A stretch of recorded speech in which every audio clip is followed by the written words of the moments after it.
तो कहानी शुरू होती है 1954 से। हम एक आदमी को देखते हैं जिसका नाम रे क्रॉक होता है। रे ने अपनी जिंदगी में बहुत से काम किए। उसने एम्बुलेंस में ड्राइवर बनकर काम किया, म्यूजिकल बैंड में पियानो भी बजाया, सेल्समैन भी बनकर बहुत सी चीजों को बेचा और उसने प्रॉपर्टी का काम भी किया। आज रे की उम्र जब 52 साल की हो गई तो वो एक कंपनी में सेल्समैन के तौर पर जूसर ब्लेंडर बेचने का काम किया करता था। उसने अपनी जिंदगी में कुछ पैसे भी बचा कर रखे थे ताकि वो अपने बुढ़ापे को आराम से गुजार सके। रे की वाइफ उसका हर काम में साथ दिया करती थी, मगर रे को अपनी जिंदगी में कुछ करना था। उसे आगे बढ़ने की लगन थी। वो हर वक्त सोचता रहता कि उसे कुछ तो जरूर करना चाहिए। एक दिन रे को उसके सेक्रेटरी का फोन आता है जो बताती है रे तुम्हें एक रेस्टोरेंट में जाकर 6 जूसर मशीन को देकर आना है। रे कहता है क्या 6? मुझे लगता है तुमने कुछ गलत सुना है। ऐसा करो मुझे उनका नंबर दो, मैं खुद ही पता कर लूंगा। सेक्रेटरी रे को उनका नंबर दे देती है। रे जब वहाँ पर कॉल करता है तो उसकी बात डिक नाम के आदमी से होती है जो रे से कहता है हाँ मैंने ही ऑर्डर दिया था जूसर मशीन्स का, पर तुम ऐसा करो 6 नहीं बल्कि हमें 8 चाहिए। अब रे उनके रेस्टोरेंट का पता ढूंढकर और उन्हें डिलीवरी देने चला गया था। जब वो उनके रेस्टोरेंट के पास जाता है तो देखता है उधर लोगों की बहुत लंबी लाइंस लगी हैं। जब वो भी कुछ खाने के लिए ऑर्डर देता है तो उसका ऑर्डर कुछ ही सेकंड्स में आ गया था। रे उनकी इतनी फास्ट स्पीड देखकर हैरान था क्योंकि इतनी जल्दी ऑर्डर कोई भी नहीं देता। अब वो अपना खाना लेकर साइड पर बैठकर खाने लगता है। तभी उसके पास एक आदमी सफाई करते हुए आता है और पूछता है कि आपको हमारा बर्गर कैसा लगा। रे जवाब देता है बहुत ही मजेदार। पर तुम कौन हो? वो आदमी बताता है मैं इस जगह का ऑनर मालिक हूँ। रे भी जब उसे अपना कार्ड देता है तो उसे पता चल गया था कि ये वही है जिससे इन्होंने जूसर मशीन को मंगवाया है। अब वो आदमी रे को अपना नाम मैक बताता है और साथ ही वो उसे अंदर ले गया था, अपने किचन का सारा सिस्टम दिखाता है। रे को सब चीजें बहुत अच्छी लगी थी। यहाँ पर रे मैक के भाई डिक से भी मिलता है जिससे इसने फोन पर बात की थी। रे उन दोनों भाइयों से कहता है मुझे आपका काम बहुत पसंद आया, मैं आप लोगों को खाने पर बुलाना चाहता हूँ। डिक कहता है नहीं नहीं रहने दें, मगर रे उनकी कोई बात नहीं सुनता। रात को ये तीनों एक होटल में मिलते हैं। रे उनसे पूछता है कि आपने ये सब कैसे शुरू किया? मुझे हर चीज बहुत पसंद आई। मैक बताता है हम छोटे थे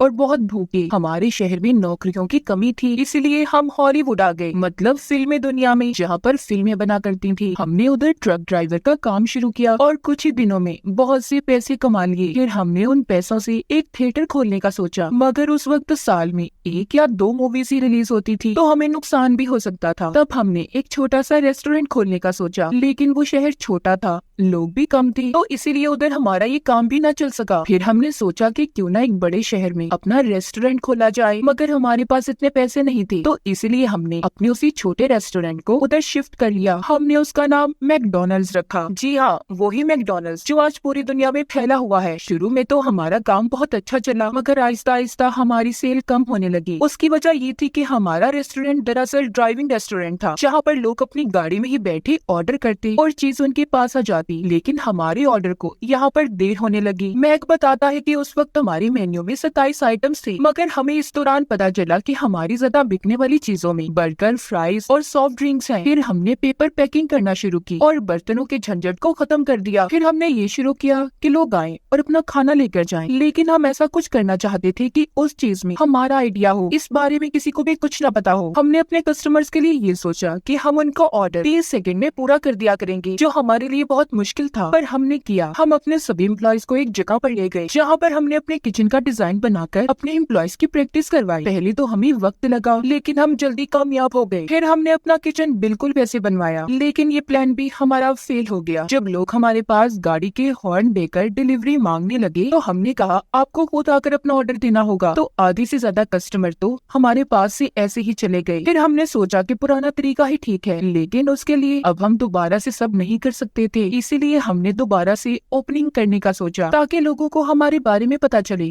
कि तभी उधर बहुत से कीड़े आ गए जो लाइट्स की वजह से आए थे। सब लोग एक बार फिर चले गए, हमारा रेस्टोरेंट खाली हो गया। अगली सुबह हमारे पास एक बच्चा आया, उसने 3 बर्गर्स का ऑर्डर दिया। हालांकि हमारा रेस्टोरेंट बंद था, मगर हमने उसे फिर भी मना नहीं किया। फिर उसके बाद एक गाड़ी रुकी, फिर दूसरी, और इस तरह लाइन लग गई जो आज तक खत्म नहीं हुई। हमें इस काम को करते 30 साल हो गए हैं। अब उन दोनों भाइयों की पूरी कहानी सुनने के बाद रे वहाँ वहाँ से चला जाता है। अगली सुबह रे उन दोनों भाइयों के पास वापस जाता है और कहता है कि आप लोगों को मैकडॉनल्ड्स की और भी फ्रेंचाइज खोलनी चाहिए, मतलब मुख्तलिफ शहरों में अपने इस नाम का रेस्टोरेंट। डिक कहता है कि हमने इसकी कोशिश की थी मगर हमारा प्लान फेल रहा। रे पूछता है क्यों? डिक कहता है क्वालिटी कंट्रोल, हम इन चीजों को ठीक तरह से नहीं देख सकते कि हमारा नाम इस्तेमाल करने वाले लोग क्या बेचेंगे, क्या करेंगे। एक जगह पर हमने अपने नाम का रेस्टोरेंट भी खुलवाया तो वो कुछ अलग ही बेचने लगे, तो 50 घटिया रेस्टोरेंट खोलने से तो अच्छा है हमने सोचा कि जो अभी हमारे पास हैं, जिन पर हम खुद कंट्रोल कर सकते हैं, उन्हीं पर तवज्जो दें। तभी रे की नजर उधर लगी हुई एक पेंटिंग पर जाती है। रे जब उसके बारे में पूछता है तो वो बताती है ये हमारा एक आइडिया था अपने रेस्टोरेंट के लिए। उस बिल्डिंग पर येलो पीले रंग की रिंग्स लाइट लगी हुई थी। वो कहती है ऐसा ही एक रेस्टोरेंट और भी है। रे जब उस जगह पर जाकर रेस्टोरेंट को देखता है जिसमें पीले रंग की लाइट्स थी, उसे ये आइडिया कमाल लगता है। रे जब वापस आकर हर चीज के बारे में अपनी वाइफ को बताता है तो वो कहती है रे तुमने अपनी जिंदगी में बहुत मेहनत की है, बस अब सब छोड़ दो, अपनी फैमिली को वक्त दो। लेकिन रे बहुत मेहनती था, वो जिंदगी में आगे बढ़कर कुछ करना चाहता था, इसलिए वो फिर से उन्हीं दोनों भाइयों के पास जाता है, मैक और डिक के पास। वो उन्हें बताता है मैं बहुत से शहरों में घूमा, हर शहर में एक चीज कॉमन आम थी, चर्च और अदालत। तो मेरे दिमाग में मैकडॉनल्ड्स को लेकर ये आइडिया आया, हम भी इसी तरह हर शहर में अपनी ब्रांच बनाएंगे जहाँ पर लोग अपनी फैमिली के साथ खाना खाएं और खूब इंजॉय करें और खूब मजे करें। तो मेरा मतलब साफ है, मैं आप लोगों के साथ मिलकर काम करना चाहता हूँ। वो दोनों भाई भी यही चाहते थे, तो इसलिए वो रे के साथ कॉन्ट्रैक्ट करने को तैयार थे। उस कॉन्ट्रैक्ट में बहुत सी शर्तें थी, मगर फिर भी रे सभी शर्तों को पढ़ता है और मान जाता है। अब एक नया रेस्टोरेंट खोलने के लिए उन्हें पैसों की जरूरत थी, तो इसीलिए रे अपना घर बैंक के पास रखवा कर कुछ पैसे उधार लेता है। उसने अपने प्रोजेक्ट पर काम करना शुरू कर दिया। कुछ दिन के बाद उसकी एक नई ब्रांच मैकडॉनल्ड्स की खुल जाती है। इसमें रे ने अपने दिन रात एक कर दिए थे। अब वो दोनों भाई रे की कुछ बातों को मानने से भी मना कर देते हैं, मगर रे के अंदर हर चीज का जुनून था। एक दिन जब वो अपनी वाइफ के और कुछ दोस्तों के साथ खाने पर जाता है तो वहाँ पर भी रे अपने आइडियाज के बारे में अपने दोस्तों को बताता है। वो दरअसल अपने मैकडॉनल्ड्स की एक और ब्रांच खुलवाना चाहता था। उसके दोस्त इस बात को मानने के लिए तैयार थे। वो अपने पैसे लगाकर रेस्टोरेंट खोल लेते हैं। इस तरह एक महीने के अंदर अंदर मैकडॉनल्ड्स की तीसरी ब्रांच खुल जाती है। लेकिन रे उनके काम से, सफाई के तरीके से बिल्कुल भी खुश नहीं होता। तब रे सारी सूरत हाल को देखकर ये फैसला करता है कि वो अपनी अलग से टीम बनाएगा। वो अपनी टीम में सभी उन लोगों को रखता है जो आगे जिंदगी में कुछ करना चाहते थे। रे फिर एक आदमी से मिलता है जो एक रेस्टोरेंट का मालिक था। उसका नाम बहुत ज्यादा मशहूर था। वो मैकडॉनल्ड्स को देखकर बहुत इम्प्रेस होता है। उस रेस्टोरेंट के मालिक के साथ उसकी बीवी भी थी जो रे को बहुत अच्छी लगी थी। वो उसके साथ पियानो भी बजाता है। उस आदमी ने भी रे से मैकडॉनल्ड्स की एक फ्रेंचाइज खरीद ली थी। वो कहता है कि मैं इसे ऐसी जगह पर खोलूंगा जो शहर के बीचों बीच हो। अब 1 साल गुजर गया था। मैकडॉनल्ड्स ने बहुत तरक्की कर ली थी, मगर अभी भी रे को प्रॉफिट, मुनाफा नहीं बचता। इसीलिए अब वो मैक और डिक को दोबारा कॉल करता है और कहता है कि हमें कॉन्ट्रैक्ट दोबारा बनाना चाहिए ताकि मुझे कुछ तो पैसे बचे। मगर उन दोनों भाइयों को अब यही लग रहा था कि उन्होंने रे से कॉन्ट्रैक्ट करके बहुत बड़ी गलती कर ली। वो अब रे से पार्टनरशिप खत्म करना चाहते थे। रे जब अपने घर पर जाता है तो उससे उसकी वाइफ पूछती है कि रे, क्या तुमने हमारा घर बैंक में गिरवी रखकर लोन लिया था? मुझे बैंक से कॉल आई है, तुमने 3 महीने से उनकी किस्त जमा नहीं करवाई। अगर ऐसा हुआ तो हम बहुत जल्दी सड़क पर आ जाएंगे। इन बातों से परेशान होकर रे उस रेस्टोरेंट के मालिक के पास जाता है जिसने अभी कुछ वक्त पहले मैकडॉनल्ड्स की फ्रेंचाइज को लिया था, जिसकी बीवी भी रे को अच्छी लगी थी। वहाँ पर रे जब उन्हें अपनी सारी परेशानी के बारे में बताता है तो रेस्टोरेंट का मालिक उससे कहता है, दरअसल रे, हम जो मिल्क शेक बनाने के लिए आइसक्रीम्स बनाते हैं उन्हें फ्रिज में रखने, स्टोर करने का बहुत खर्चा आता है। तो तभी उस ओनर की बीवी यहाँ पर रे को एक आइडिया देती है, पाउडर से बनाया मिल्क शेक। वो बताती है ये 2 फ्लेवर्स में आता है, चॉकलेट और वनीला। हम इसके इस्तेमाल से अपना खर्चा बचा सकते हैं। ऐसा करने से सभी मैकडॉनल्ड्स का बिजली का बिल भी आधा हो जाएगा। हमें फिर आइसक्रीम की भी जरूरत नहीं पड़ेगी। अब जब रे उसे टेस्ट करता है तो वो वाकई ही उसे पसंद आता है। ये सारी बातें जाकर वो दोनों भाइयों को बताता है, लेकिन वो सुनकर साफ साफ इस चीज को मना कर देते हैं। कहते हैं कि मिल्क शेक बनाने के लिए हमें 2 आइसक्रीम चाहिए, हम ऐसा नहीं कर सकते, हम अपनी क्वालिटी में कोई कॉम्प्रोमाइज नहीं करते। वो इस बात को मना कर देते हैं। रे मैकडॉनल्ड की 13 ब्रांचेस खोल चुका था, लेकिन वो अभी तक पैसे नहीं कमा रहा था। इसलिए वो बैंक में भी जाता है ताकि वो उनसे कुछ और वक्त ले सके, मगर बैंक वाले उसकी कोई भी बात सुनने को तैयार नहीं थे। हालांकि रे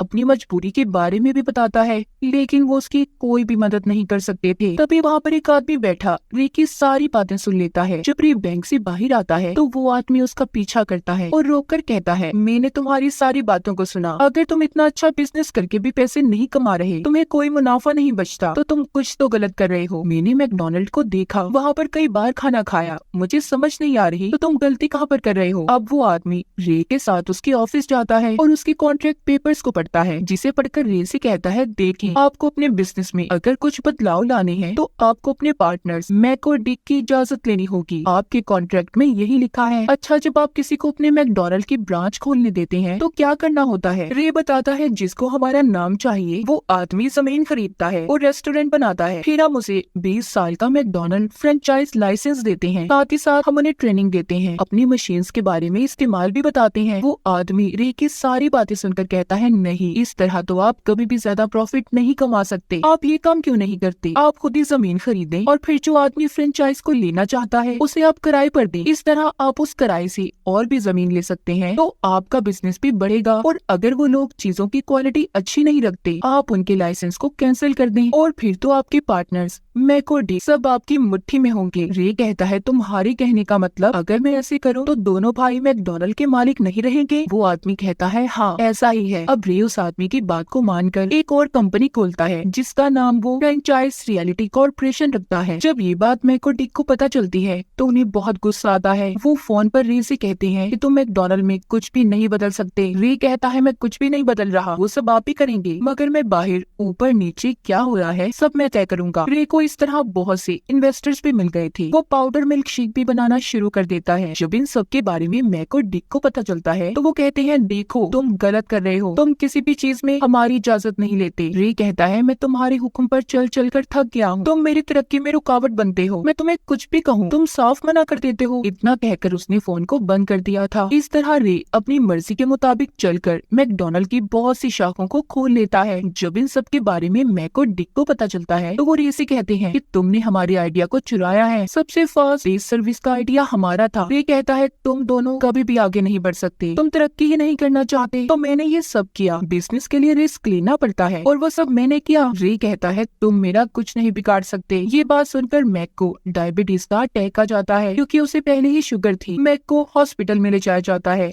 जहाँ पर रे भी उससे मिलने आता है, उसको एक चेक देता है। मैक कहता है, तुम क्या खरीदना चाहते हो? रे कहता है, तुम ठीक हो जाओ, हम फिर बात करेंगे। इतना कहकर वो वहाँ से चला गया था। मैक अपने भाई से कहता है, हम इससे कभी नहीं जीत सकते। अब एक रे को कॉल करता है और कहता है, हमें बहुत सारे पैसे चाहिए और कंपनी का 1% प्रॉफिट और साथ ही जो हमारी पहली ब्रांच थी उसकी ऑनरशिप भी। रे को ये सब ज्यादा लग रहा था। वो उनसे बात करता है और कहता है, देखो मैं सारी बातें मानने को तैयार हूँ, मगर जो 1% प्रॉफिट है वो मैं तुम्हें नहीं दे सकता, क्योंकि इसके लिए मेरे इन्वेस्टर्स कभी राजी नहीं होंगे। वो दोनों भी मान जाते हैं। मैक और डिक अब रे से पूछते हैं, जब पहली बार तुम हमसे मिले तुम्हें हमने हर चीज के बारे में बताया, तो तुमने अपना बिजनेस क्यों नहीं शुरू किया? वो कहता है कि तरक्की रेस्टोरेंट चलाने या उसे बनाने में नहीं, बल्कि कामयाबी मैकडोनल्ड के नाम में है। मुझे ये नाम चाहिए था। देखो आज जितने पैसे मैंने तुम्हें दिए तुम सारी जिंदगी भी लगाओ कभी नहीं कमा सकते। इतना कहकर वो वहाँ से चला जाता है। अब मैक और डिक से मैकडोनल्ड का नाम रे ने पूरी तरह से खरीद लिया था। उन्हें इस नाम से अलग कर दिया जाता है। रे की इस कामयाबी से आज 5 मुल्कों में मैकडोनल्ड की 1600 ब्रांचेस हैं। तो ये बात तो साफ है, आगे वही इंसान बढ़ता है जिसके अंदर काम करने की लगन हो, जज्बा हो, जो रे के अंदर था। उसने अपनी इस लगन से बहुत कुछ हासिल किया। आखिर में दिखाया जाता है रे ने रेस्टोरेंट के मालिक की बीवी से शादी कर ली थी, जिसके साथ उसने पियानो भी बजाया था। ये एक सच्ची कहानी है। तो उम्मीद है आप लोगों को ये पता चल गया होगा कि मैकडोनल्ड कैसे बना, और इसी के साथ इस फिल्म की कहानी भी यहीं पर खत्म हो जाती है।